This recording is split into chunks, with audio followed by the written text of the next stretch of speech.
and so on, right?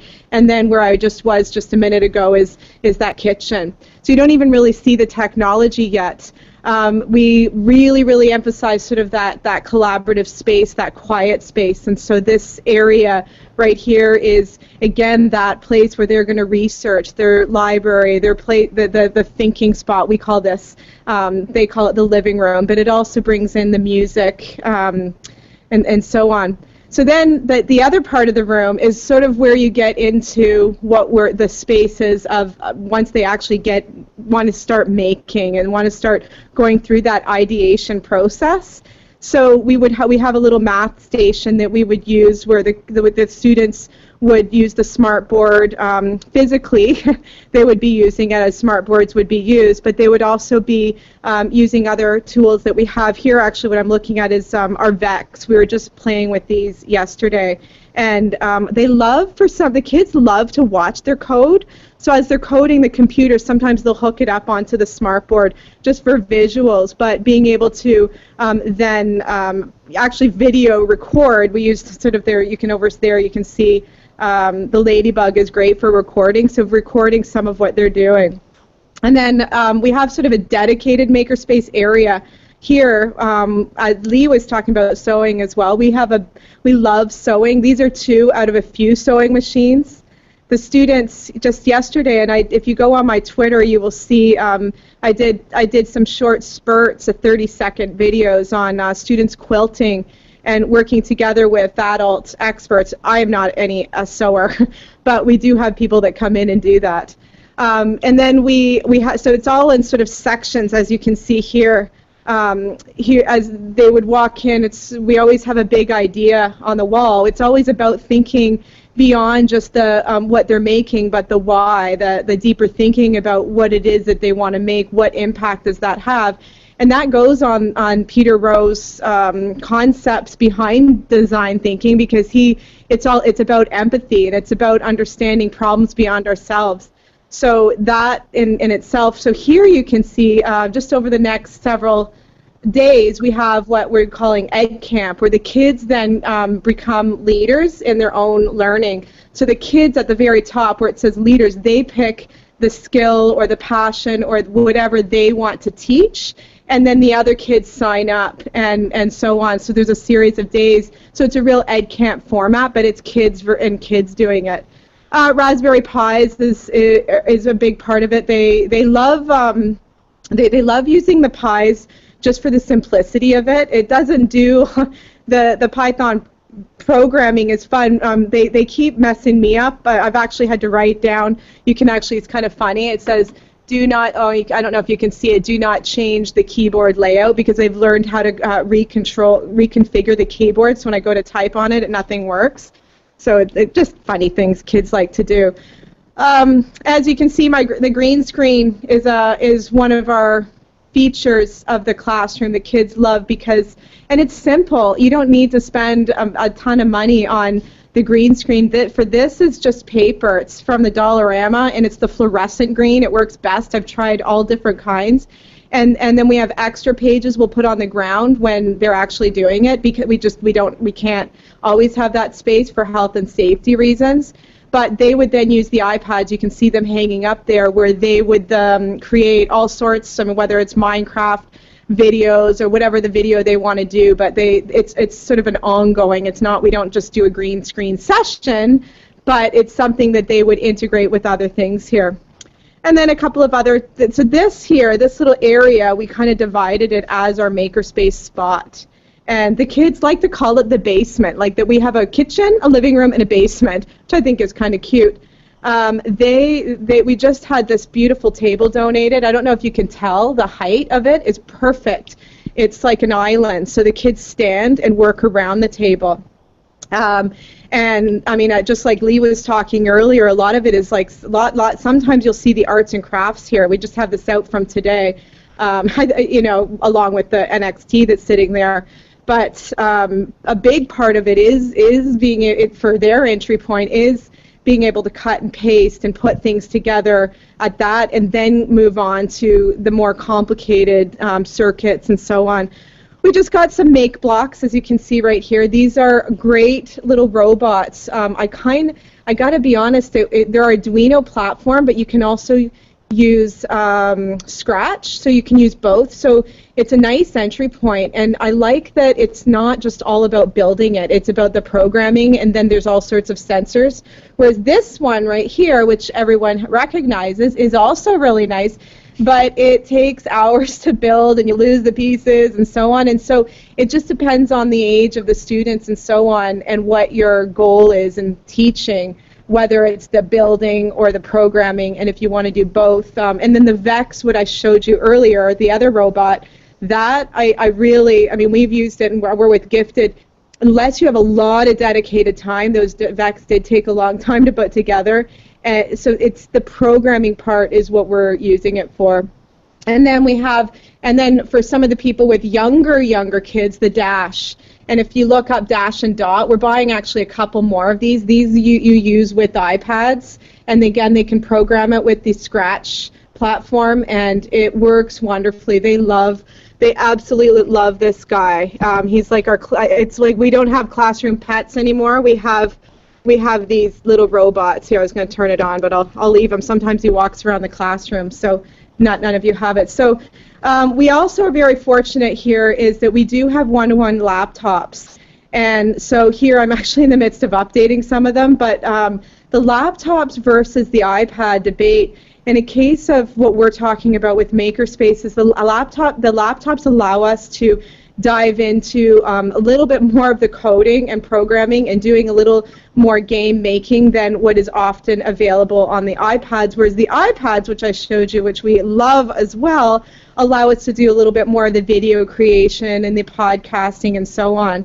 I know that Lee talked a little bit about Makey Makey. You can see right here we have some Makey Makey projects going on right now. Lee, you probably did this one, eh? Can you figure out what I'm looking at? You make the piano? Yeah. So the kids wanted to. Their problem is creating a DPA activity that they could take back to the classroom, and it really worked. They were playing with the piano and being able to press on the Makey Makey keys that they have here. But I love the Makey Makey. It's so hands-on, and there's so many different activities. And just watching, we had autistic kids in here. We had kids with all different special needs using them. And and just observing and watching. I mean, I'm new at Makey Makey. I've just got them a couple of weeks ago. And just watching them explore and them making those connections between circuits, and even the collaboration between them, I found it very fascinating with them. So what else I could show you also, and I know Lee talked a little bit about this as well, is our beautiful 3D printer. And we actually just ordered 2 more. They're going to be minis, and I somewhat regret, in retrospect, because we've had it for a couple of years, ordering the big one right off the bat. I wish I'd ordered smaller ones and then had for the same price as the big one, because it's wonderful to have, and the kids do use it, but it takes a long time to print, right? So this box here that you see, I mean, that would have been about maybe 45, maybe more than that, maybe an hour and a bit print, and there's still the cap to go on it, the lid. So, which is fine. But when you have kids who have just created something and want that instant print like we get when we use a regular printer here, it doesn't have that same impact. And so I'm still not sure how much I would use it on a day-to-day basis. So we use it for very specific projects, like you would use any tool for very specific projects, which they have done. So they'll come in and use it for science and so on. We don't just use it for the sake of printing. I guess you could say that.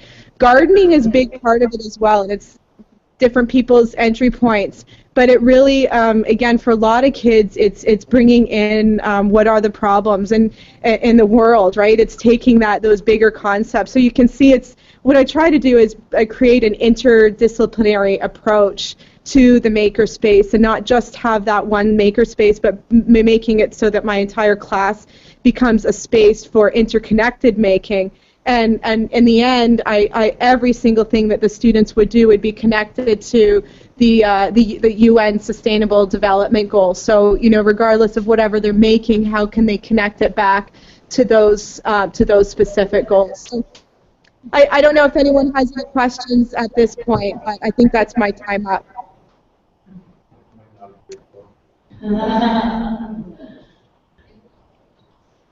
Yeah. So does this replace the center's approach then, virtually, like moving forward? Like the center's based on elementary high school now, started elementary now. So I'm wondering if this replacing the philosophy of the center-based classroom, now we're moving to the maker-space. Makes sense? I don't know who's going to answer that. Maybe it's rhetorical, I don't know. So did you hear that question? I only heard bits and pieces. Maybe you can repeat it for me. So is the maker space replacing the center-based classroom?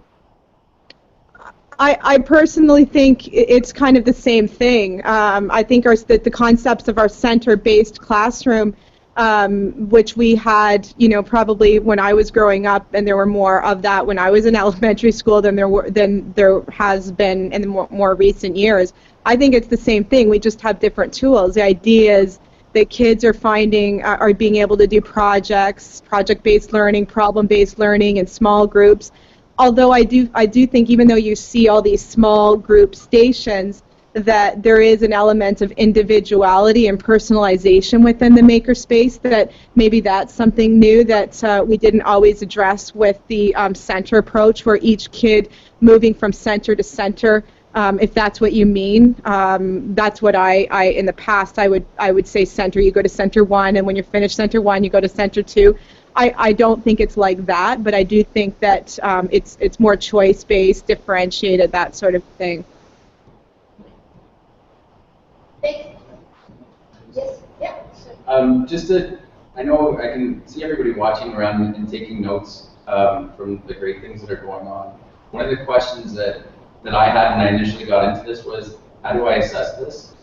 And one of the big things from, like when Zoe was talking about having the kids videotape their work or sharing their work, there's a ton of apps out there. For those of you that use D12, there's ePortfolio. If you don't like ePortfolio, there's things like Sesame, which is what I use in my class, and it's free, and you can create a rubric based on what it is that you're assessing at the time. There's, especially in the science inquiry and social studies inquiry, there's a ton of rubrics built into the curriculum that you can pull onto programs like that, and then if you're videotaping that conversation, you're making observations with the camera, and as the kids are explaining to you what they built, that's where the curriculum is coming out of their mouth, because they're having to use that knowledge and understanding in the application of whatever it is that they're doing at the time. So that's where because I mean, you built something out of cardboard, or you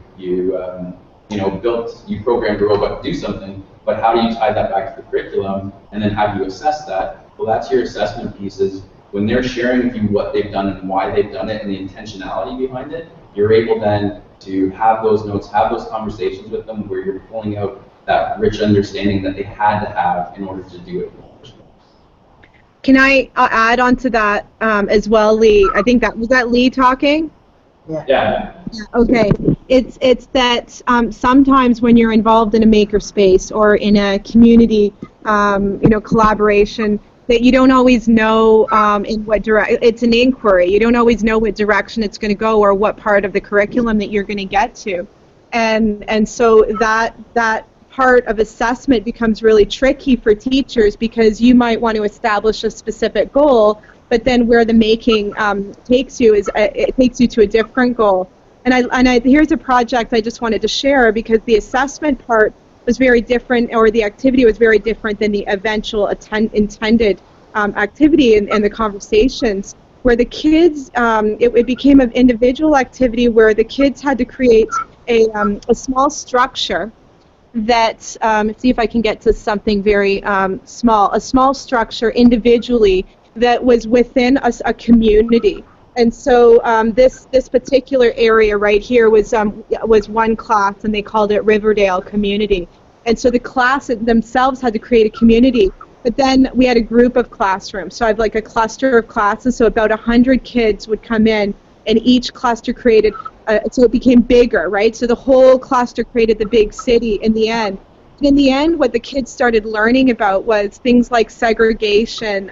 They were talking about sort of the historical aspects of how communities have changed or grown over time, right? Transportation, looking at the infrastructure of city and the needs of cities and so on. And so what my original curriculum expectations absolutely changed as the kids were kind of leading their learning. And I think that is what teachers struggle with the most in a design thinking inquiry environment, when they want to have very specific assessment goals and that doesn't lead that way. And that's where you have to get e-portfolios, and you start being more flexible in what, when, and where, and how you're assessing.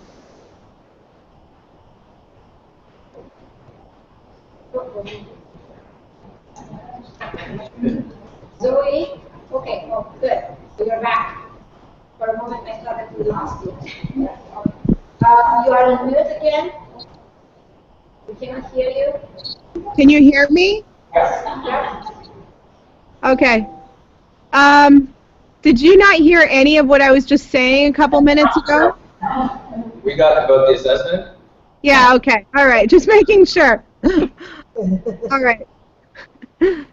Were there any other questions or anything? Any other questions for anyone? No, I think we are good for now. We may have some more questions by the end of the evening. We'll be moving on now. Thank you, Zoe. That was quite interesting. I have to admit that I heard a lot about your makerspace, but this tour kind of explained all the good feedback that I heard about what you're doing over there. We're moving on now with secondary teacher representing the secondary school. Jill Russell, her physical classroom is just next door. She's ready to go to show everybody her classroom. You can do it like this, or you can just go and sit with your, touch everything that's in there and sit, in real life. So if you like to take a look like this, I hope you'll enjoy the tour.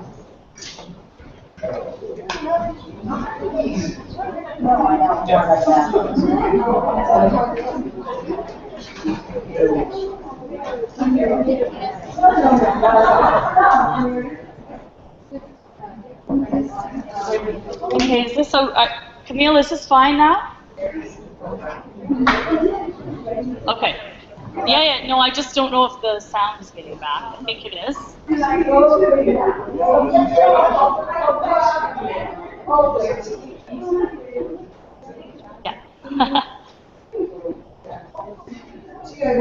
Yeah, come on in. Come on right in. Hi, how are you? There's a secondary person here.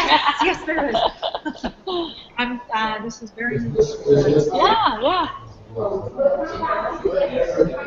just wait for everybody to come in and then just kind of explain what I have here in the secondary classroom. So.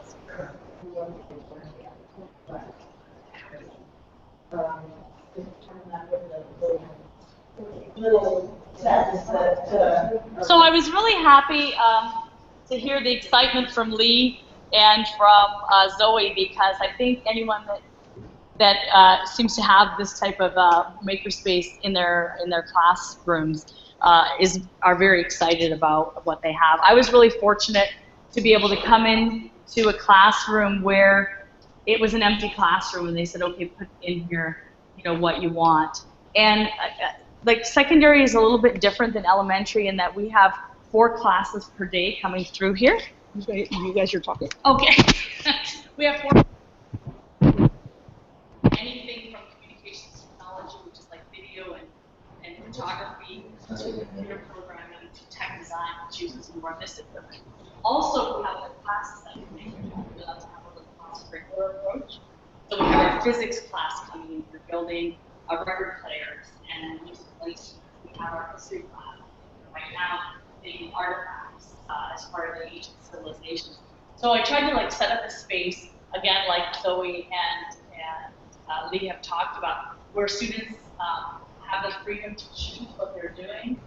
So I have on several different types of robotics kits available. Louder? Okay. So I have several different types of robotics kits available to students.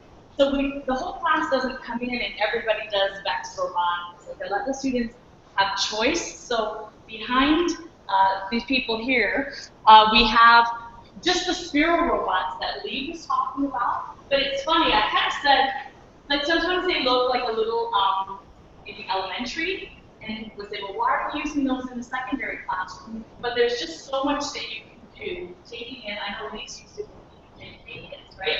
All the way up until grade 12. Sure, you do a lot of different things, you know, rather than using block programming, you're actually using different types of code, where you can actually create games and apps that you can then post on the App Store. So you can take it to so many different directions. But some kids aren't really inclined, so, or they don't have an interest. So to give them a Lego kit to put together and program might not be their first choice for something like this. It's heavier on programming than on the Lego. We use the design process again, ditto. Sound like a broken record all the time. You know, the students can go in the back, pop down in the beanbag chairs. That's what they're going to do as a group. So there's a lot of collaboration, a lot of creativity, and then they grab a camera and they might do something to the green screen. One of the things we did when we designed this space was a lot of information.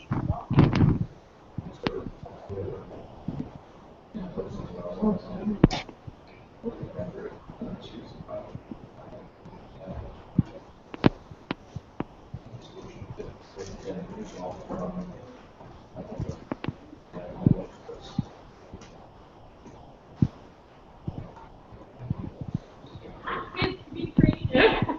You have to give them lots of stuff. And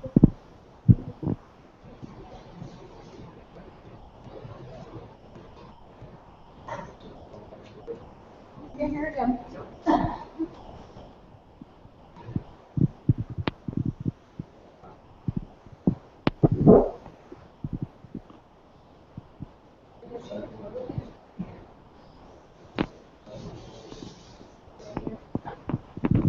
this is totally choice. As Lee said, I think there's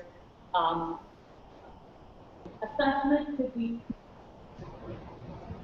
Oh, okay. So I don't have to yell me louder. Okay. You know, assessment is kind of hard. Like a couple of the challenges that I come across is when there's people working on 8 different types of robotics. You know, there's no class lesson at the chalkboard type thing, right? You spend a lot of time going around and helping kids individually, but you need to make sure that you can get around to everyone.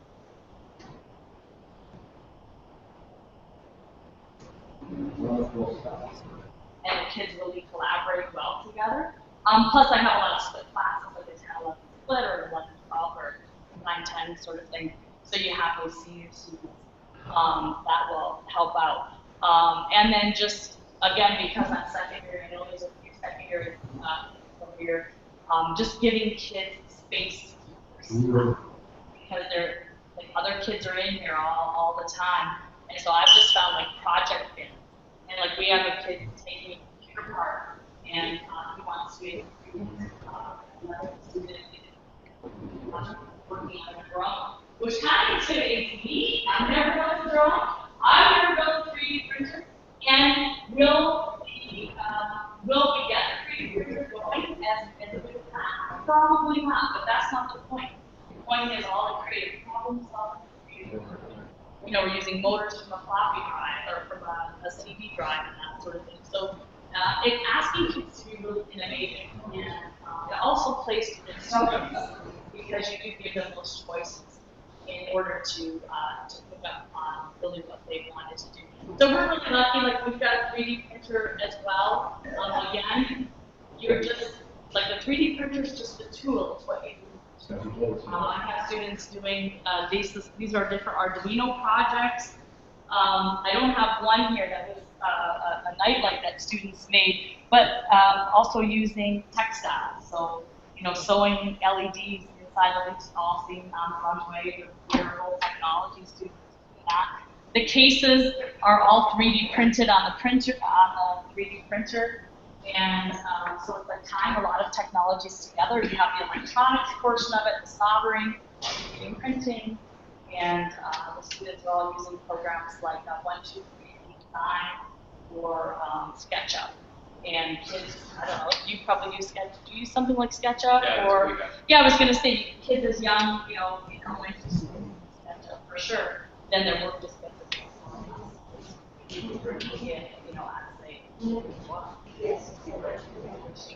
I had a PowerPoint, but this is perfect. Just we use Mac computers and Dell computers both. We also use iPads, like we have on computer. As students are working on the project, it's not about the final product, it's all about the learning that happens in between. Of course, we do have some of the bigger equipment, so safety, we have certain safety regulations. All students have to complete a safety passport before they're allowed to use this. I joke with you that the majority of safety problems that we have are glue gun burns and X-Acto knife burns, right? Because no one thinks to work well, they do think to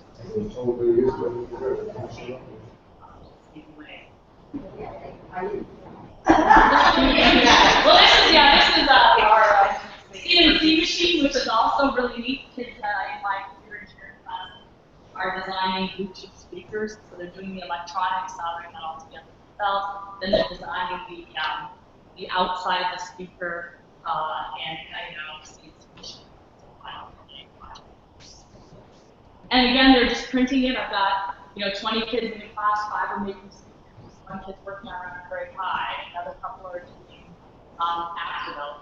So it's all programming, but it's just different types of programming. Does anyone have any questions, or do people want to kind of explore the space a little bit for themselves before we head back over for a roundtable question and answer? Explore. Sure, just walk. If you have any questions, let me know for sure.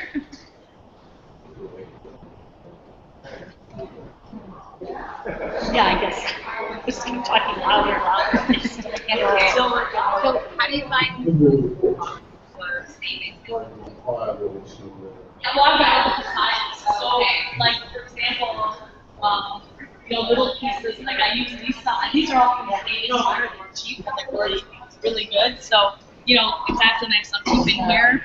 This is the computer parts that the students are tearing down at 3D printer. He's making, this is Arduino. We keep all, these are a little messy right now, but I have all the tools, in here, wire strippers, scissors, glue guns, glue sticks, everything's, everything's labeled, that belongs in there. Someone put it in my spot. These are at 300 and something. Yeah, and they were like 359, I think. But then, like, I just use all the bits, so each because again, the next class is coming in. Right. But even in kindergarten, like, you need to have, the kids need to have, like, they need their space to save their stuff to work on again. Yeah. Sometimes we have to create sure that stuff too big. Yeah. It's kind of, you have to take half of the cart, put the buckets for the other half on top, and go that way, but you want to come back and waste it, right?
this class. And this one is going to show you, I think, when it's sub of $250.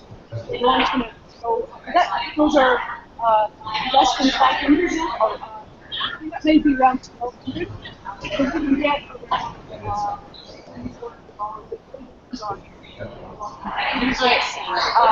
if it's going to stay in the classroom, or if it's going to be in the library, then you probably go and listen to it. No problem.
So that's an interesting concept. Me just thinking about my experience, because I think that's what they want to do.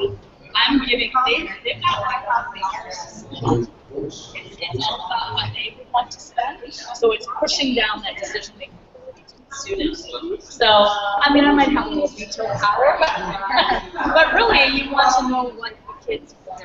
So, what do they want to learn about? So, is there audio working on there now? Or? We'll have time at the end. Anyone can, for more questions, you can go back to Those two ladies are asking about the cost.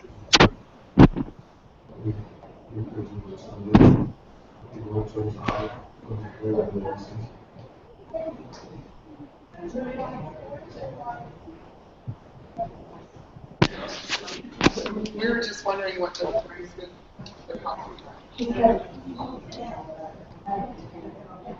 Oh.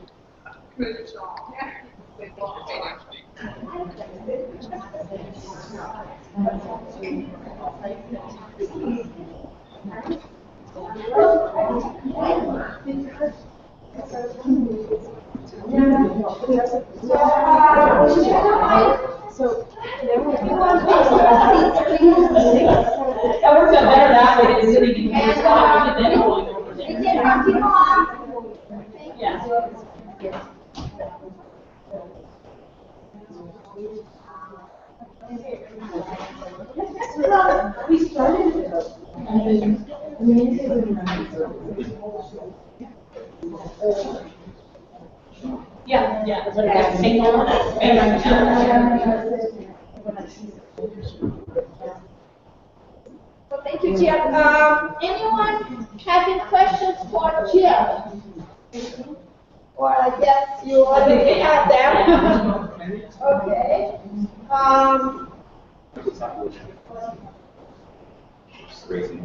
Sure, yeah. Of course.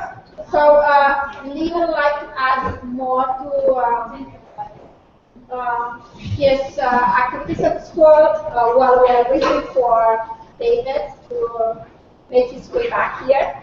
Just to talk about, like, when I look at Zoe's classroom, or when I was looking over in Jill's, I'm sure everybody was was very jealous of all the amazing things that they have, and looking at a one-to-one scenario like Zoe has with computers, you might be saying to yourself, okay, that's great, but how could I do this at my school? Where do I get the money to do this kind of thing? One of the things that we did in the DS, for those of you who are in the DSBN this year, that was kind of exciting was we did a pilot project of crowdfunding. And so we started off at our school with our crowdfunding called Computers for Change. And it's an opportunity for your community, for local businesses, for whoever might have an interest in your school community to donate money directly to your school for a specific cause. And it's through the Education Foundation of Niagara. And this year so far, we've raised over $15,000, which I'm pretty proud of. I've now have, like Zoe, a one-to-one scenario. I've purchased 25 netbooks for my kids, Chromebooks, the robotics that we have, and there's more coming. The cool thing about doing stuff like that is you get to do cool stuff, but then people notice you doing cool stuff, like iHub, like your SOs, and they go, hey, let's give you more money. And then you get to do stuff what we're doing next year, which is we're actually building a large makerspace. So if you're interested in doing this kind of thing, but going, where's our budget to cover this type of thing, contact the amazing ladies at EFN and ask them to set up an appointment, probably in September, to set up an appointment with them to get a crowdfunding site set up for your school, and that's definitely something that we'll be looking at. I'm wondering if Lee, Zoe, or Jill can talk about not just the big ticket items, but the little things. The little boxes of cardboard doodads and strips of wire and things like that. How do you go and have all of those, what before we would have called craft items? How do you acquire those to integrate those in your makerspace? Well, go ahead, Zoe.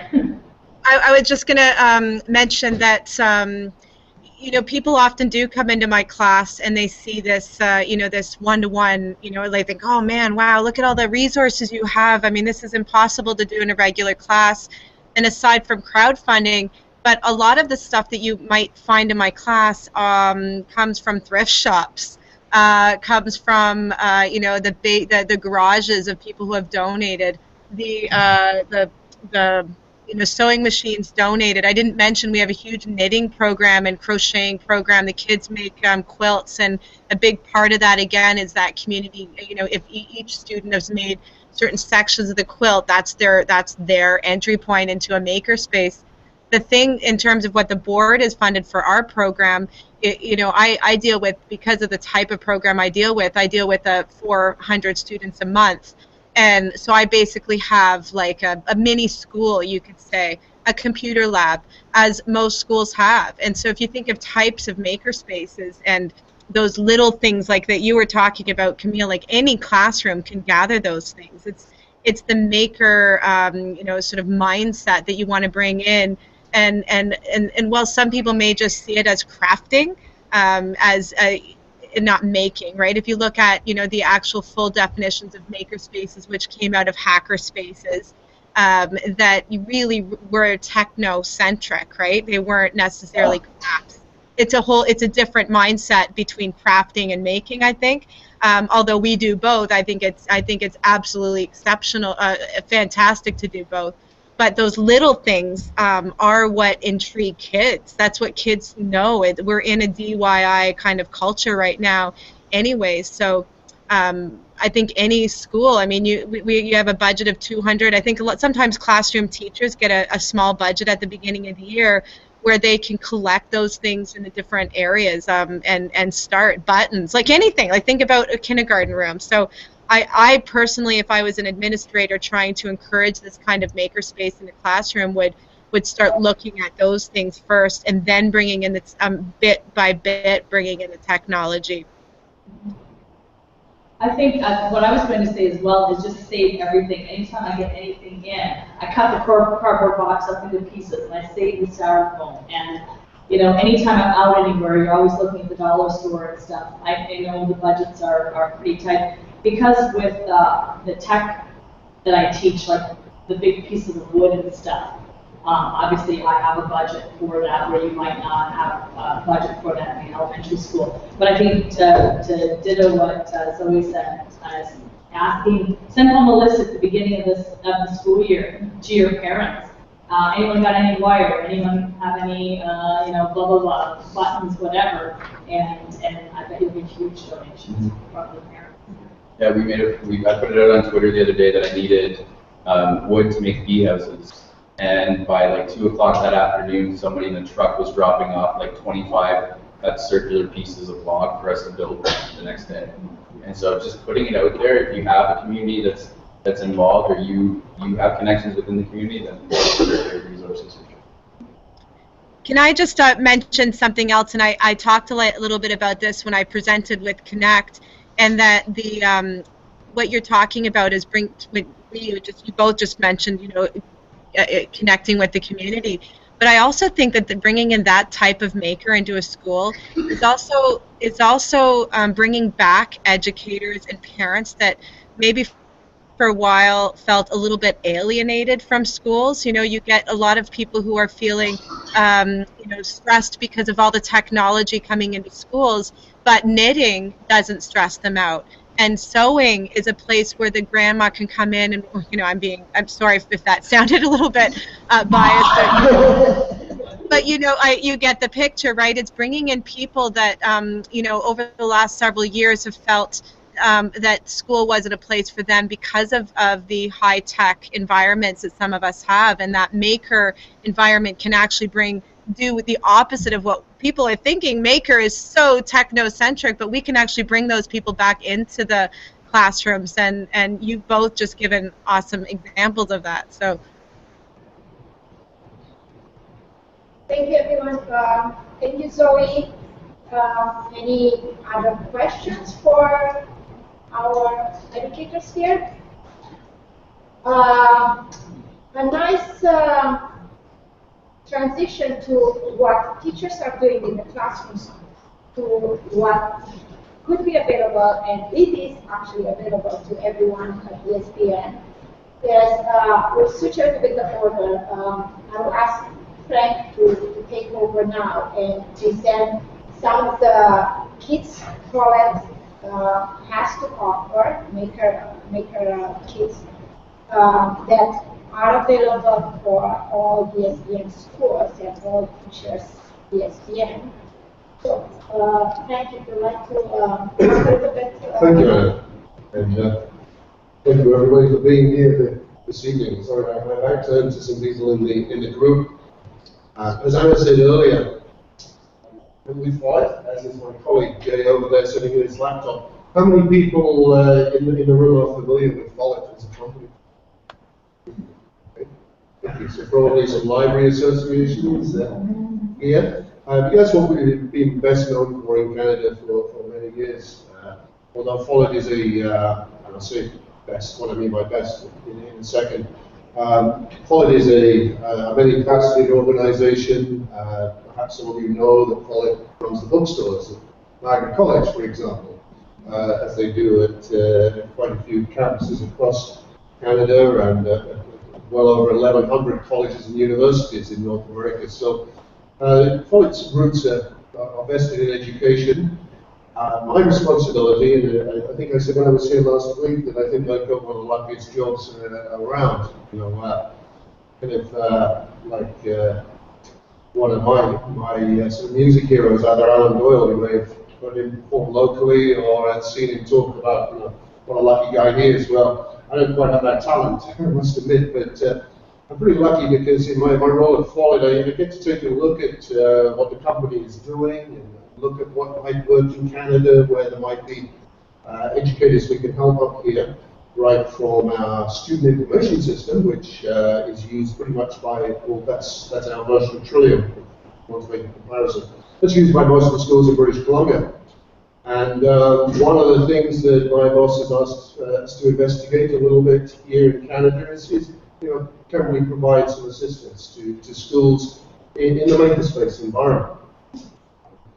I had a phone call about a year and a half ago, and even if you put my head in a noose and tied me down and threatened to hit me with a 500-kilogram weight, I wouldn't tell you who the principal was, but the principal called up from an unknown province and wanted to buy a learning commons. So for those of you working in a library, that's like a principal calling up and saying, I want to buy a library. So we can certainly help with some aspects of that. And I think we can help with makerspaces because we have had quite a few schools that have asked us to say, can we get some curated resources, perhaps for those people who feel they might need some assistance to get started, some tried and tested kits. And that's what we have along tonight.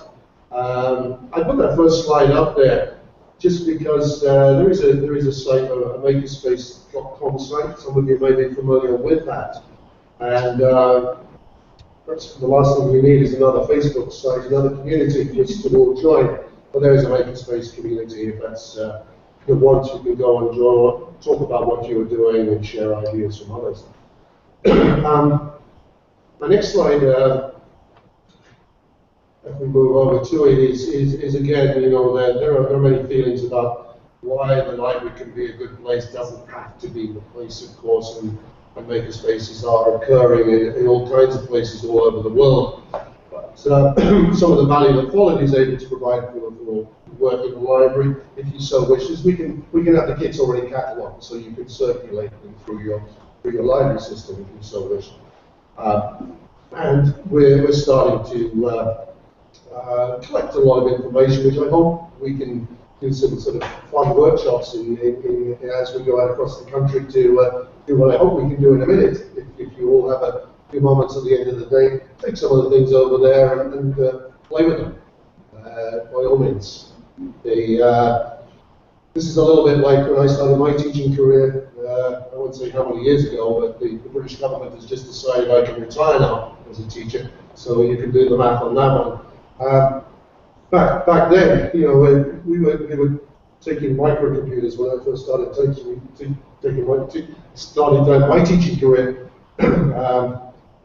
Probably too young to remember those little 16K and 8K computers, which we had one of in a secondary school of 1,500 students, right? And none of us really knew what to do with them, but we put them in front of the kids and learned together. And if, like we're doing in a makerspace sense. So I hope there'll be an opportunity for us to learn later on this evening, just for a few moments. And let us know what you think about some of the things that Quality has curated there. We've had a team go out and pick in 3 separate kits there, which, could you jump to those slides? I'm going to zip through a couple of slides if I may, Anna, in the interest of time. As I was pulling that up, three sets of kits. One was designated in elementary, one at secondary, and another one for middle school, so that we can meet the needs of all jurisdictions across North America. And if we do get a few moments, there are some sheets sitting out on the tables. The elementary resources are on the table right behind me, elementary, middle, and the secondary ones are over on the side wall over there. We don't have all the resources that are listed on the sheets, because it's been kind of neat. We put these resources up on our website, and without even advertising them, we had makerspace resources. We sold out of some of them just within a few days. We have a site which the people who are familiar with Frolic will know about. It's called Tidalwave, Titlewave, tidalwave.com. No problem. I can keep talking for hours, don't worry.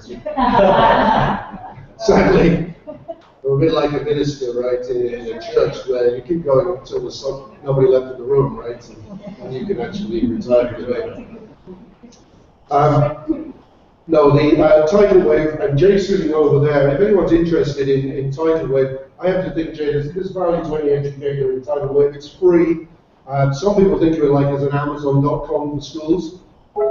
So we have a whole lot of print and digital resources. Yeah, keep jumping. Okay. And one more, I think, yeah. So that's our elementary bundle. It's 11 activities built. So you'll see a lot of those at the table. Then the next slide shows the middle ones. I'm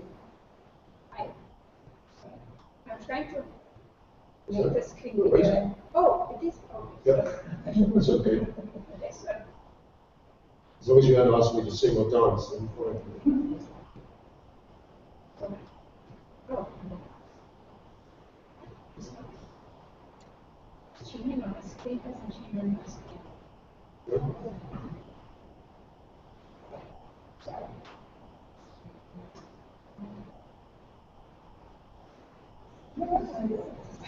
There you go. There we go.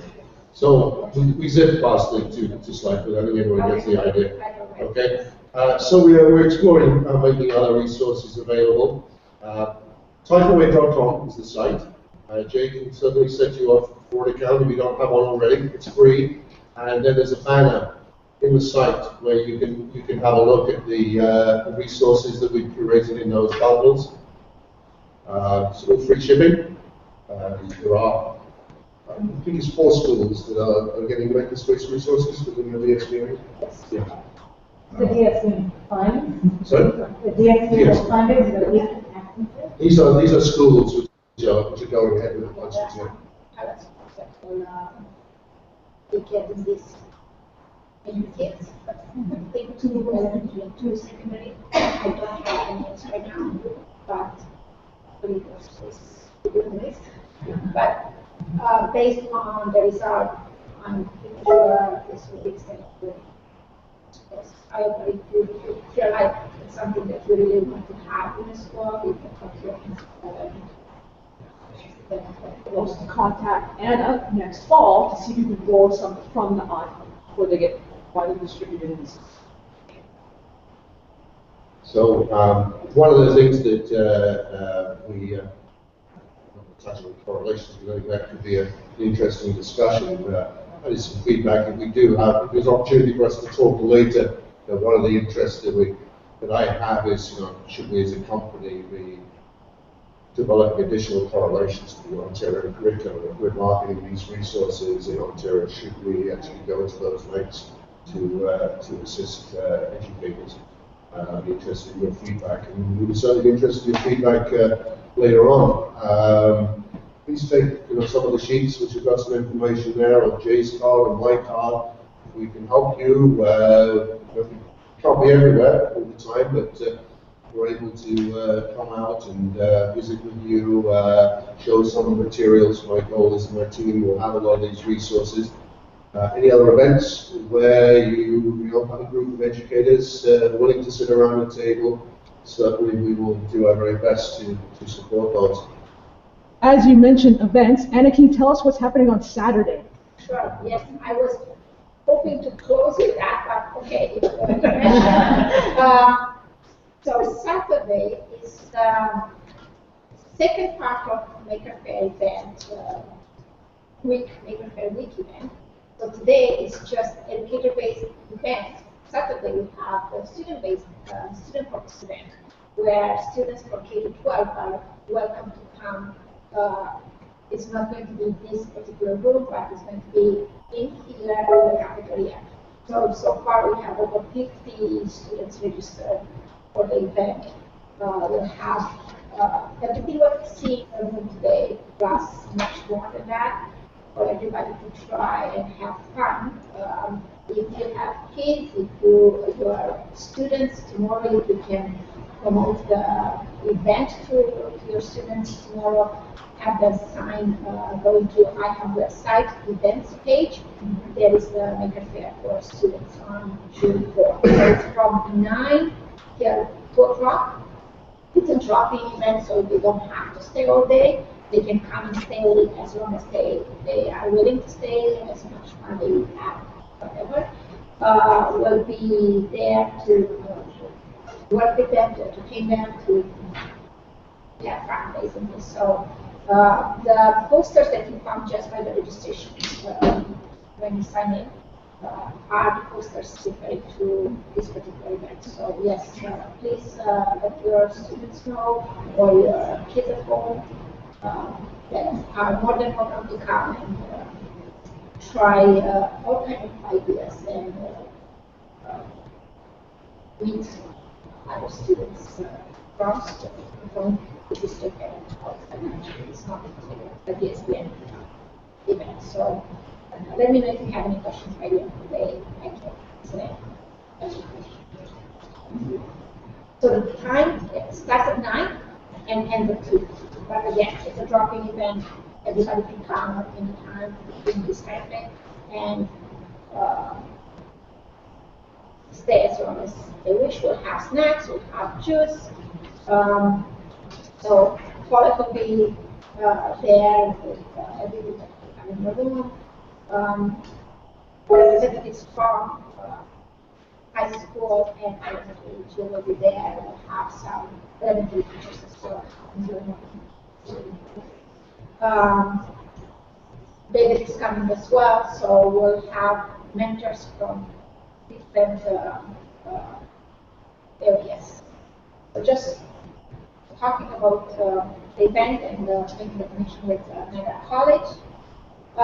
David McKenzie here is a representative from Research and Innovation Center at Niagara College that is, thank you very much, David. He is very eager to share with you some projects and what Research and Innovation Center is doing at Niagara College with adult students, but something that could translate very, very easily to secondary or elementary school teachers, students involved in 3D printing. So, David? So I guess just to start off, I want to, I'm not an educator, so I'm not just a full education thing, but maybe you guys can help me feel that way. So if you have any questions, interrupt me with your hands. I will happily answer them. When Anne-Marie asked me to come in here on, at OC, I wasn't exactly really sure what to bring with me, so I didn't prepare really anything. I have a box of awesomeness that I got that we'll probably go through.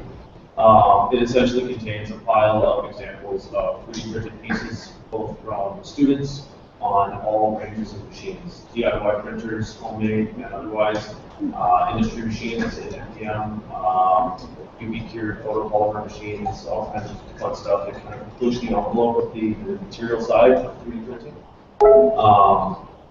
I guess to kind of give you an idea of why I'm into it, I love actually something that Lee said. He was saying that he's seen some of these cases kind of live experience and all this. And I guess my background has always been kind of a welding, hammered together automotive garage grease monkey setting. And when I learned about 3D space just probably 3 years ago in the mechanical engineering program at NC, that's probably the best way I can describe it. Happens. My whole life changed as a result. So I want to lend, I guess, that emotion and that discovery to anybody at that younger stage to see that, because I know for sure that at that age, had somebody told me I could use a computer to make awesome things happen, I would have probably been doing this and not paying attention to that. You know, and I want to be able to say, man, this is awesome, and like prove that through the use of that technology, and kind of develop that excitement towards engineering and manufacturing and technology in the way that it's kind of pushing forward. So I'm blown away at what you guys are all saying. I can't believe the makerspaces that are actually taking place. When I hear makerspace, I picture what I've seen, which is literally a rack of 3D printers and one guy doing this for everyone who's asking for stuff. And that doesn't feel like a makerspace to me. That feels like a manufacturing facility that produces cool dreams and ideas, but it's not interactive in that kind of I made that sort of way. So yeah, I guess probably the best thing I've ever really done towards this is I built a machine and built a DIY printer, and more just to see if I could pull it off. And it's been like my best friend. It's actually really awesome. I use it daily. It's the most robust 3D printer I've ever encountered. I can't tell you how many times I've had to call people in for service on our industrial machines, and I can fix this with a wrench, screwdriver, and sometimes just with the palm of my hand, pretty much every time. And it, like I say that, and it makes it sound like it's some kind of a small. It is a rep wrap. It's a small little rep wrap, but It holds higher tolerances than our industrial machines. It runs 3 times faster than our industrial machines. It is phenomenally cheaper to operate than our industrial machines. It's kind of a fantastic option. It has its limitations in that it doesn't support its models.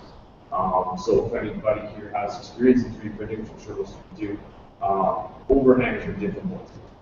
So I'm actually going to make use of myself as an example here. But if I wanted to print a model of me, because I want a picture of me on my desk, I would start and print in a layer type of thing, to draw little, my soles of my shoes and keep coming up. Eventually it would hit my waistline and it would have to start moving my fingers. And those fingers don't have anything but air from them, as I said before. So you need something in place to kind of build that model up, and that's where you kind of start getting this opportunity to be very creative in geometry.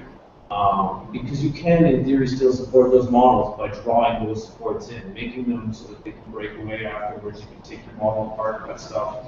I try to avoid abrasive tools, especially with younger people, but you can create these cool little tree trunks and stuff and just break them up, and it's fantastic. So this is actually something that my brother gave me the idea to do. This is Iron Man's arc reactor. I haven't finished it, obviously, but it all comes apart. It's all 3D printed off of my machine. All of these parts are probably less than $3 together.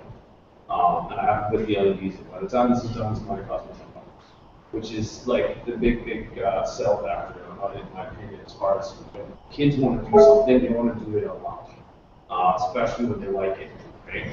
I like it. I've been doing it a lot. It hasn't cost me a lot of money either, which is kind of the big wow factor for me. The material side of 3D printing is kind of the most exciting side of 3D printing, especially on the DIY platform, because with industry machines, they tend to be proprietary as far as how they use the materials and the kinds of materials they can use. There's all kinds of rules, and they even set themselves up kind of general motors so that you use the wrong stuff, it breaks, sorry, you can't replace this, and that's the way it is. I've been successful through experimentation with printing wood, ceramic, carbon fiber, conductive materials, elastomers. The elastomer thing blows kids away. It is so cool. It requires a little bit more, I guess, knowledge on the 3D printing side of things, because most of the DIY machines I've encountered are printing soft materials because they run on like a push system. So you're pushing that foam and it tends to just bind on itself. So I'm in the process of designing a head that it's supposed to be indestructible. I'm going to give it to my brother and have him destroy it and see if he can not destroy it. Yeah, it's the material things. So this is a cool example of where I guess the 3D printing industry is today. This is a photopolymer piece from a CT scan, obviously modified. This is for, I believe it was actually used for separating conjoined twins in their head. It's an insane little project, but this shows a way of creating rigid pieces at very, very high resolution, combined with soft pieces as well. And it makes it's insanely expensive, but this elastomer stuff is not only not going to dehydrate in UV, the problem with this type of stuff is it appears in UV light, it's in UV light all the time, and it just eventually turns to dust. On the soft stuff side, the elastomers that are being developed are everywhere. Everyone boasts different things: chemical resistance, more elasticity, all kinds of this stuff. Bright colors, food safe. I've actually printed them. I have friends with ridiculously large earlobes, and they love shoving these things in there.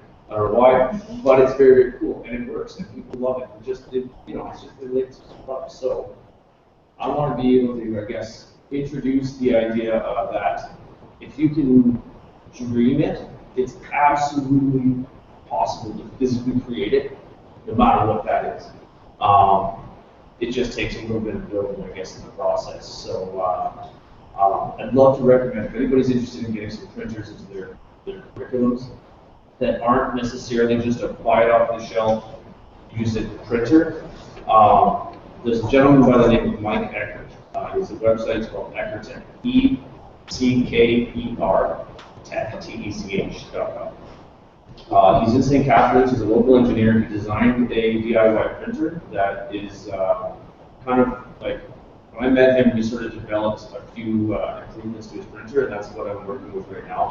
He's currently selling that. He sells it as a build-it-yourself kit. He sells it pre-assembled. And the greatest part is he'll give you files that made the printer, it's 3D printed. And you will be able to take your printer, bring it home, do a plastic, print up more printers, and build your makerspace. Right? Pretty impressive. These things are incredibly accurate too. The nice thing is you can actually build with these things and kind of modify them. I'm a bit of a tuner myself when it comes to the car thing. I love changing things from the way it came out of the box. So like pretty much nothing on my printer is original to the way Mike had designed it. And what kind of gives you the advantage there is you can design your printer to suit the needs of your students and what you're working with. So like, I noticed your MakerBot, your build tray, very, very reflective. Why it is very flat. I know the painter's tape is a very common adhesion tactic. Yeah. There's just some stuff in there. It's just different. Yeah, do you print onto that? Yeah, because sometimes otherwise it's hard to get it on. Yeah, absolutely. Okay. Well, I can relate to that too. What I find is great for that, I haven't purchased it yet, but you can actually use borosilicate glass as a build tray. It's glass, so you kind of worry about it, but it is incredibly strong. It has an insanely high working temperature range, which means you can actually heat it. And I have a friend right now who's designing one just to kind of prototype it, because I plan on doing similar. He's busy to do it right now. But he's taking Canadian Tire motorcycle hand grip heaters and heating the borosilicate with it, and then just using a cheap Chinese thermistor to find out what his temperature range is, and then hold it there. And it's a fantastically, I mean, the glass is really the only expensive portion, but it's the last thing you'll ever do. It won't work. When kids are like, oh, it didn't come off, and we're trying it up, bending an aluminum plate, you did it exactly, sure it was. But plastic trays bend and flex and crack and break. Casting tape is a fantastic option on aluminum. When it scratches and wrecks, and then the aluminum gets dips in it, and like, they have to be very, very flat. I'm sure you experienced that too. That first layer on an FDM machine is everything. If that doesn't stick, the whole thing turns into this curling thing. I'm kind of curious to wonder if that's what happened to your castle over here. Yeah. Zoe's just texted in, and I think that this may be something that other educators in the room are. One, how does she get you as a guest speaker for her classroom? I was already thinking that. Give me a phone call. And so are you on Twitter? Are you on? I am surprisingly socially inept. I've yet to hold an iPad in my hands, let alone know how to use it. But when it comes to being involved in getting kids excited about tech and building and designing, I would put everything forward that I can. So if you need to get a hold of me, you can have my email and phone number. I have Facebook. I can recommend people contact Anna Yeah. to find out an opportunity, and maybe in the fall we'll have an event here for, instead of just visiting individual classrooms, to bring student groups in to come in and do a full, and maybe start the whole production line of Absolutely. 3D printers, making 3D printers, making 3D printers.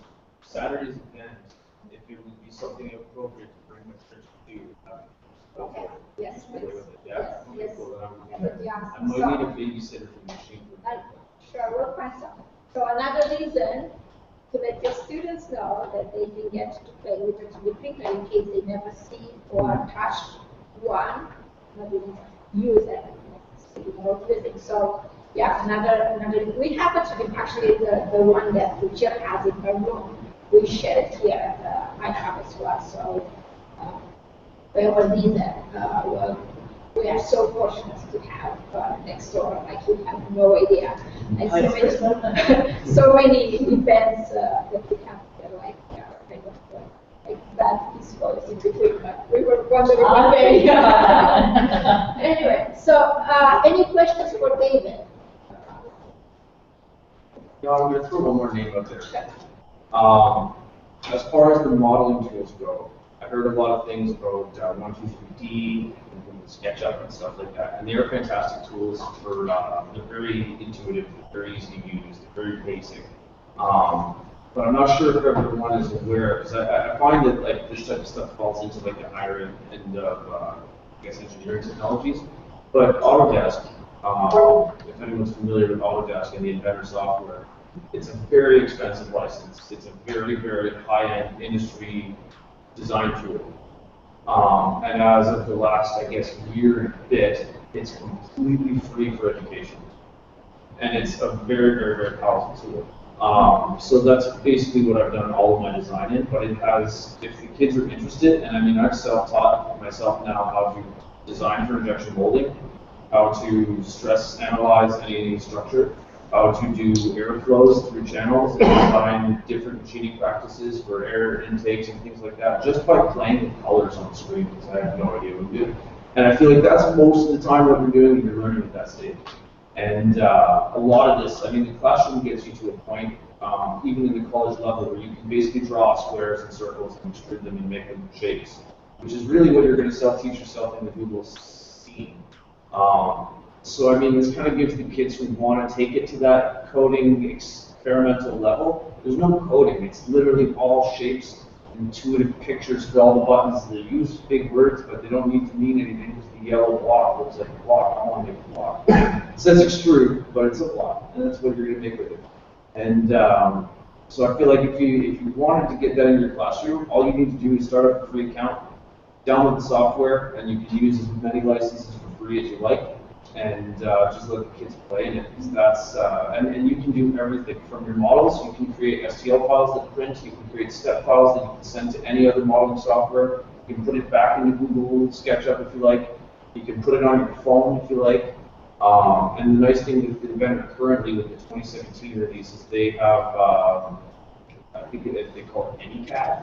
So literally any file format that comes from CATIA, NX, SolidWorks, any of the higher ends, any of the lower ends. If it's a 3D shape, you can open it in Inventor and play with it and model it. And the greatest thing about sites like Thingiverse, where you can go and take other people's ideas and build on them and print them. Thank you, David. So thank you, everyone. From now on, if you have any questions that you can think of after you leave the room, please do not hesitate to contact me, and I can put you in touch with these lovely educators here. Please feel free to take a look at what we have in the room. If you have any questions for me or anybody else, just take your time. And thank you for coming. We'll have other events similar or completely different. We'll keep you up to date with what's going on. I have. If you feel like you haven't got from I have for a while, I usually send a newsletter. I don't know how you sort of will see that, but I send out the newsletter. So if it was because of the newsletter or because you saw the post on the old staff rooms, if you feel like you haven't heard from us for a while, just go to our website. It's ihaveniagara.ca and look at the events page. Whatever is happening will be posted there.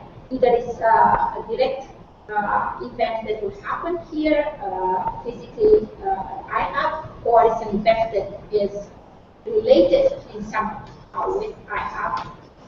You are more than welcome to send me an email or call me, get in touch with me anyway, anytime regarding any events or any functional development activities that we are running here, or student events.